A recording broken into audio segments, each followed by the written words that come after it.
I'm here at the Kisatchie National Forest, joined by a team of experts who is working to restore the forest after the devastation of Hurricane Laura. So we're going to head out on a hike and see the progress they've made in the forest and also encounter some wildlife so you can see what these unsung heroes have been doing to preserve our natural lands and wildlife. You ready? Ready. Let's go.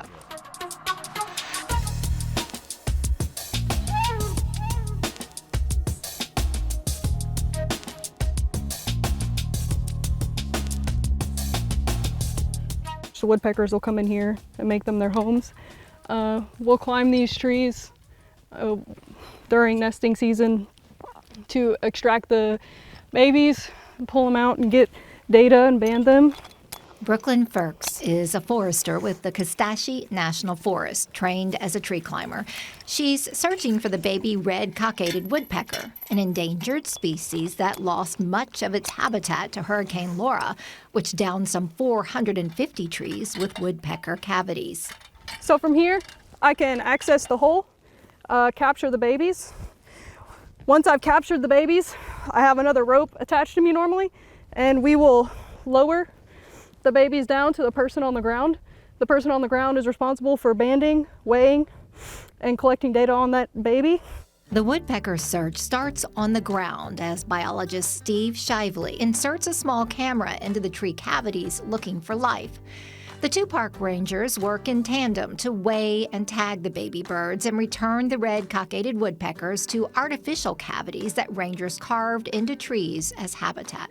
It is miraculous that the woodpeckers survived. Yeah, coming through the hurricane like they were and the trees being blown down, we don't know how, and of course some of them did die, but the fact that our numbers, our population numbers over the next year didn't really decrease was simply amazing. From above, you can see Hurricane Laura's wrath on the Kisatchie National Forest.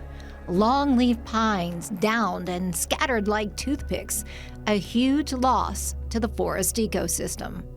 Okay, we had about almost 20,000 acres totally flattened when Hurricane Laura came through in 2020. So when we come out here and we saw the devastation, it was just hard to believe that many trees which had survived.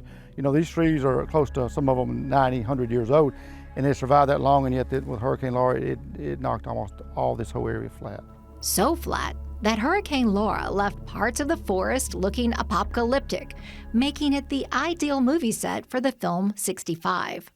I don't know where we are, but there's something out there.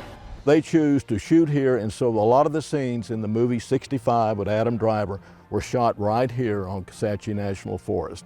And you see them walking through longleaf pines. You see them running across hills with dinosaurs chasing them. And we watched this happen. We watched this being filmed. The National Forests are called the land of many uses, all kinds of uses. And we knew it would be good for the economy of central Louisiana for them to shoot here and to show off our national forest and what we have in Vernon Parish. The dystopian landscape carved by Hurricane Laura now gives way to new life in the forest as rangers replant the longleaf pine and sell the downed trees for timber. We are now coming back, cleaning it up as best we can, replanting longleaf pine and keeping it in check with fire. And so that's our management plan of this whole area. It's through fire, through planting the longleaf, restoring the longleaf, and through all those efforts, it's going to be a beautiful forest. It may take it 50 years, 100 years to get back to where it was, but we got plans to get it back. The clearings left by lost longleaf pine give way to new life on the forest floor, including carnivorous plants. These are yellow pitcher plants, which apparently before the hurricane they were here, but in kind of more restricted little spots, and with the canopy opening up, a lot more sunlight come through, and they've just really expanded.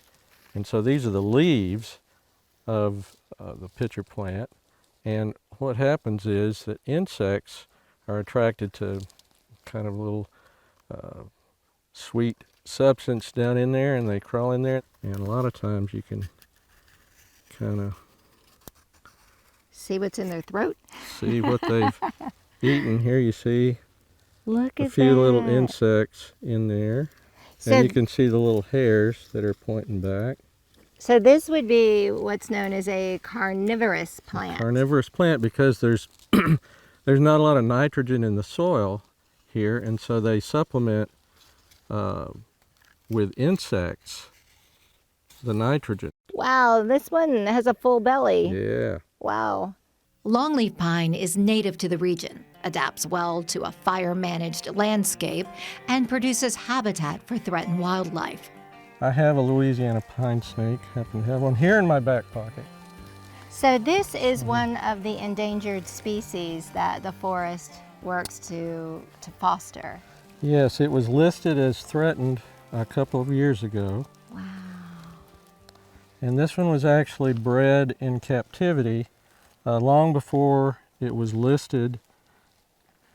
People that collect snakes knew that it was a very rarely encountered species, and so they wanted to have them and keep them and breed them and sell them, and so they went to the hot spot in the world for Louisiana pine snakes, which is North Louisiana, Bienville Parish. So there's a population of them in the zoos today that are being managed to breed and produce young that we're hoping that they'll soon be able to release out here on our part of the National Forest to restore populations that have diminished or in some places just been completely eliminated.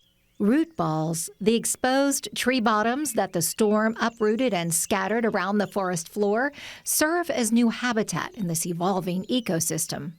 Mother Nature is recovering from Hurricane Laura's hit, adapting to its new landscape and responding to the restoration efforts of human stewardship. And I can truly say that when we go down this road, you're not going to believe your eyes and what you're seeing would happen out here. And you see all the root balls from the trees that were blowing down. As we drive along the Kisatchie National Forest with Jim Caldwell, Forest Staff Officer, the tall timbers give way to patches of regrowth. To date, rangers have planted 2,500 acres to restore what they say is the world's second most diverse ecosystem behind the rainforest.